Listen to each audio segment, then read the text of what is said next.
Right, so, now that I've finished my third MCU commentary, it's time to do a review on it.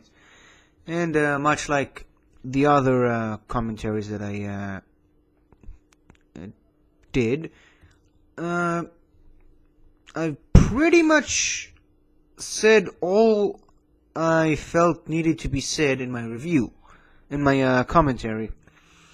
So, there doesn't really seem to be much of a point for a review right now, but I'm gonna do one anyway. So, uh, like I said in my commentary, this was one of my,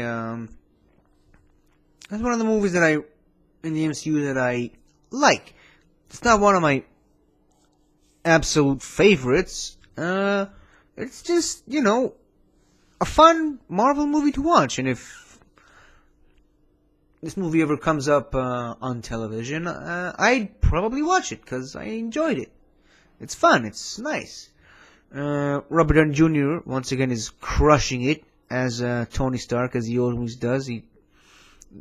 I've said in the commentary, this role is absolutely perfect for Robert Downey Jr. It's just textbook perfect, 100% all the way through. And we're talking about the role that actually saved his career, because he had a bit of a falling out for a few years. Then he came back into the spotlight again. Then he fell down again, and then the first Iron Man kind of saved him, and this movie further solidified him as a major player in Hollywood. Again, not too much to say. The chemistry between him and Gwyneth Paltrow Pepper Potts was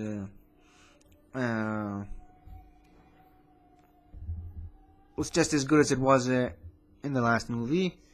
Jon Favreau got a little bit more to do in his own movie that he directed, as Happy Hogan, which is kind of fun. I like it when directors include themselves as parts of the movie. And Jon Favreau actually did a pretty good job as Happy Hogan.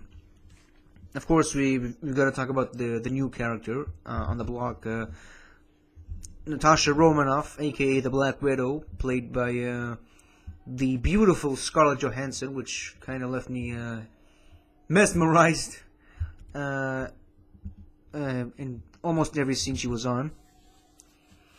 And again, this movie features the debut of a very important major character in the MCU, one of the founding members of the Avengers, and she's been in some of the Captain America movies. She's a very vital and important character, and this movie introduced this character, so you can't really be too mad about this movie. What else? Like I said in the commentary, the villains, they're not as great as some of the villains in the first Iron Man or even the Incredible Hulk, which I've mentioned in my other reviews on those movies, how I think these villains, are greatly underappreciated in the Marvel universe. So I guess this is one of those times when the Marvel villain problem does exist. Other than that, I don't really have that much to say other than I enjoyed seeing Clark Gregg once again as Agent Coulson. It kind of saddens me to know that what kind of a fate waits him in the Avengers movie and Agents of S.H.I.E.L.D. and whatnot. It was nice to see Samuel L. Jackson reprise his role as Nick Fury, and it's nice to see that the MCU is still going. It doesn't stop. I mean, if anything, this movie is a perfect indication of that.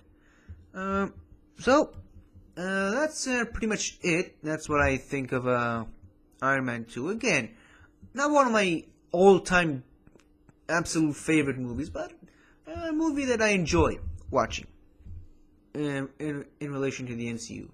So, I hope you found this little review just as informative as the commentary, and I really hope you watched the commentary that I did, because I had a lot of fun making it. So, once again, thank you for watching, and I guess I'll see you guys next time. Don't forget to share, like, and subscribe, and leave a comment if you like. So, good night.